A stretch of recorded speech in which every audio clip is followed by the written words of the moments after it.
بيبدأ الفيلم مع جريس وهي عروسة وواقفة مع عريسها أليكس وبيتنمروا كده شوية على عيلة أليكس وإن شكلهم مش مبسوطين وكأنهم في عزا، وبتكون فاهمة إنهم فاهمين إنها طمعانة فيهم لأنهم عيلة غنية وكده. بس أليكس بيقولها ما تشغليش بالك بيهم وما تهتميش، لكنها بتقوله لأ طبعا يهمني ولازم أهل الراجل اللي بحبه يحبوني كمان.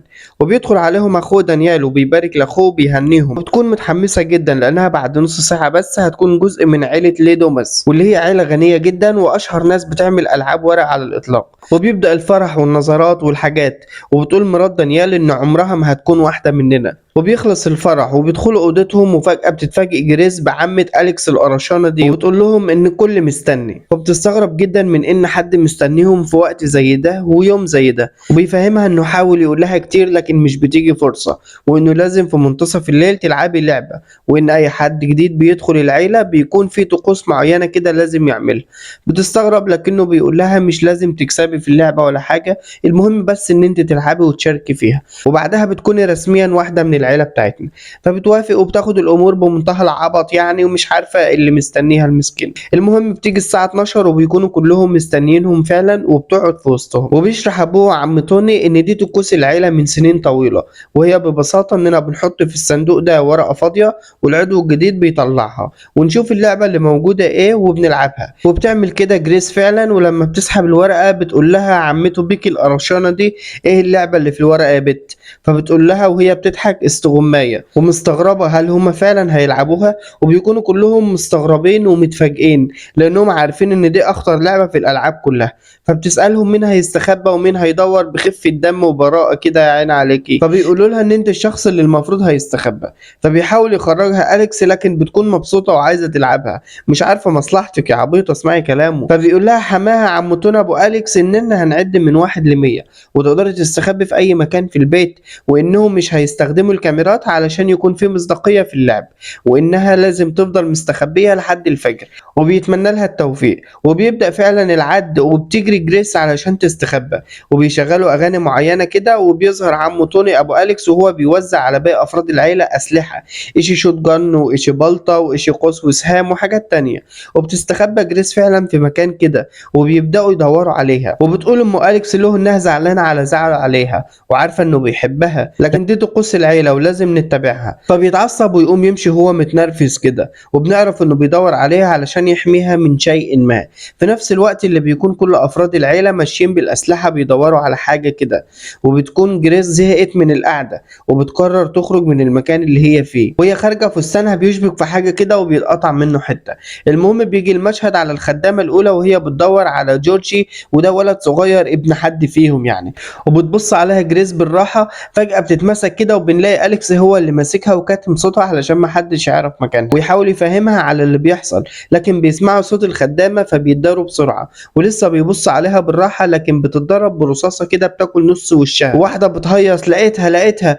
فبتستغرب جدا جريس إنها بتموت فعلا، وإن هي اللي كانت مقصودة مش دي. فبيلوموا عليها كتير إن اللي المفروض تموت هي العروسة اللي لابسة أبيض، وإزاي ما عرفتيش تميزي بينهم. فبتكون في حالة دهشة من اللي بيحصل، الكلام على جريس طبعا. ويحاول أليكس يهديها ويقول لها إن أنت سحبتي أخطر ورقة في اللعبة، وهي بتخليهم معتقدين إنك لازم تموتي قبل الفجر. وبياخدها ويحاول يساعدها تستخبى منه، ويقول لها إنهم معتقدين إنهم لو ما نجحوش في إنك تموتي قبل الفجر اللعنة هتصيب العيلة كلها، فأنت مشي حالك كده يا قطة وتداري الكام ساعة اللي فاضلين دول. فبتزعق فيه إن أنت كنت عارف بالموضوع، ويقول لها لا، وإن الموضوع كان هيعدي بشكل طبيعي لو كانت أي لعبة تانية. وبتزعق فيه تاني وبتتجوزني ليه وبتورطني في العيلة دي ليه؟ قال لها لأني بحبك، ولو قلت لك كنت هجرتيني. فبيوصف لها المطبخ إزاي، وإنه هيروح لغرفة المراقبة ويفتح لها كل الأبواب اللي ممكن تحتاجها في طريقها. فبتمشي علشان تعمل اللي قالها عليه، وهو كمان يروح لغرفة التحكم، لكنها بتغلط وتدخل من مدخل غلط ويوصلها المكان متجمعين فيه كلهم. وترفع البت دي تاني مسدس كده عليها، بس لأنها عبيطة الطلقة ما بتصيبهاش برضه.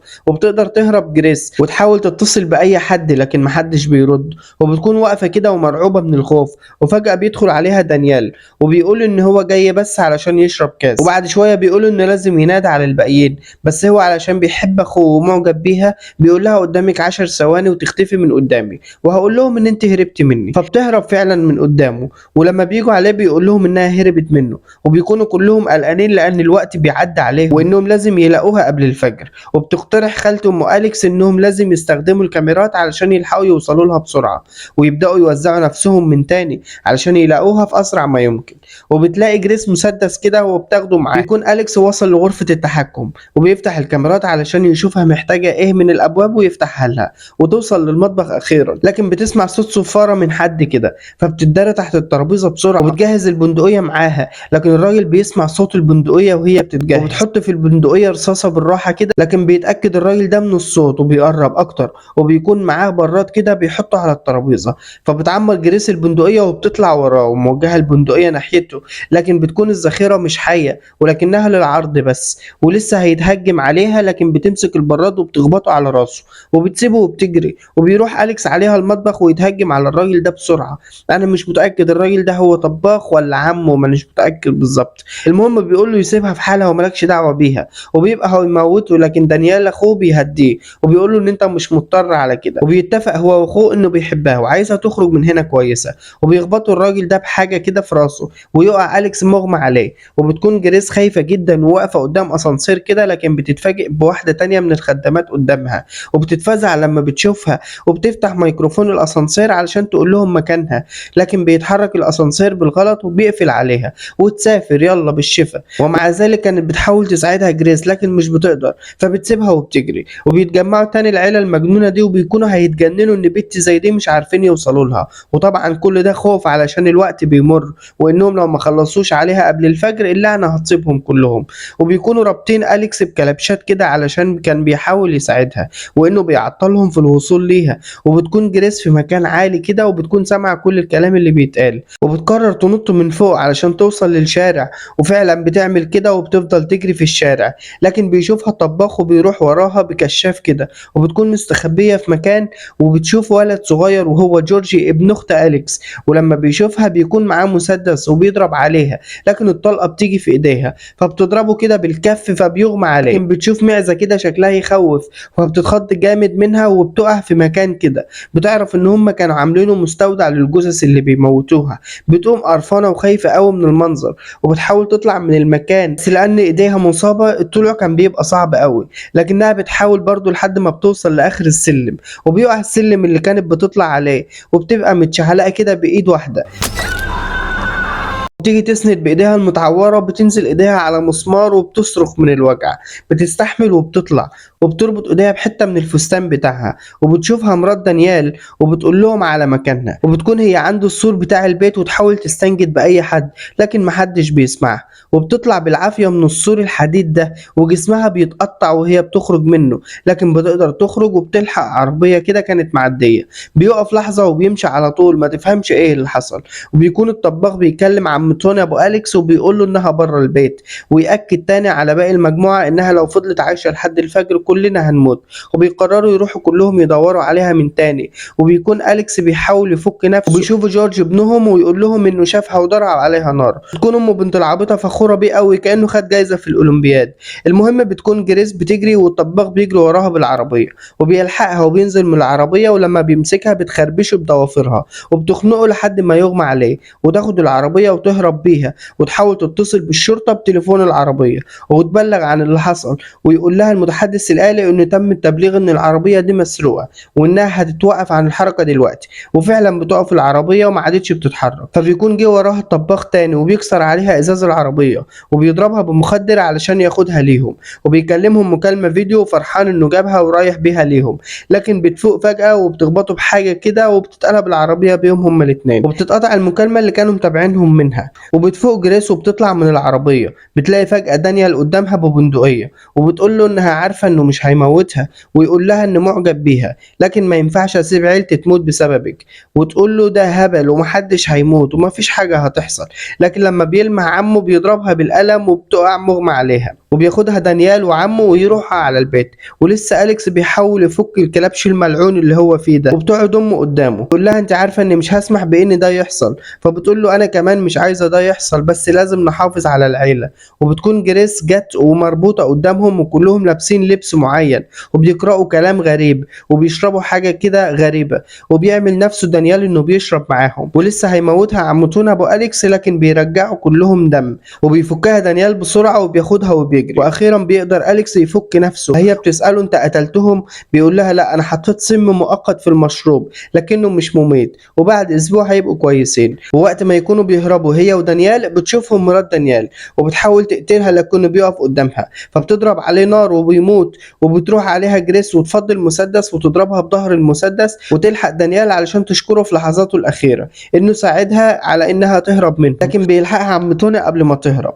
ولسه هيهجم عليها بتمسك كشاف كده وبتضربه واحدة سوبلكس بيقع على الأرض، وبترمي الكشاف على الأرض فبيولع في الأرض، وبتيجي تهرب لكن ام أليكس تضرب عليها سهم كده لكن ما بيجيش فيها، وبتضربها جريس بعلبة كده تقع على الأرض، تنزل جريس فوق راسها بالعلبة وتفضل تضرب وتشتم فيها هي وعيلتها المتخلفة دي، وبيدخل في اللحظة دي عليها أليكس وهي بتموت في أمه، فبتعتذر له لكنه بيقول لها إن بعد كل ده ما يخلص مش هينفع نبقى مع بعض تاني، وبيمسكها وينادي بصوت عالي إن هي هنا عشان كلهم يجوا عليه ويموتوها، وبيبقى عايز ينتقم لأمه وأخوه اللي هو مفكر إن هي موتته هو كمان، وبياخدها لهم فعلا وبيهنوه علشان قدر يمسكها، وبيبقوا عايزين يعملوا باقي الطقوس بسرعة قبل شروق الشمس، وقبل ما يموتوها بلحظات بتقدر تقوم من تحت ايديهم بطريقة ما انا ما قدرتش افهم ازاي. المهم ان عمته بيكي القرشانة بتفتح الشباك كده وبتكون الشمس طلعت، وبيترعبوا كلهم ومتوقعين ان كلهم هيموتوا لكن مفيش اي حد بيحصل له اي حاجة، وبيقولوا كنا حاسين ان كل ده اي كلام ومفيش اي حاجة هتحصل. وبتكون عمته بيكي القرشانة عايزة تموتها برضه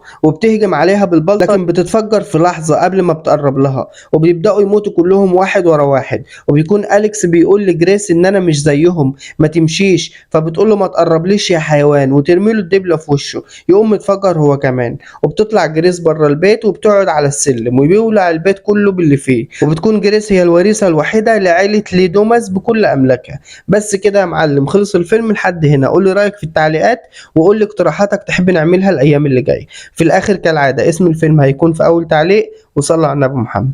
سلام.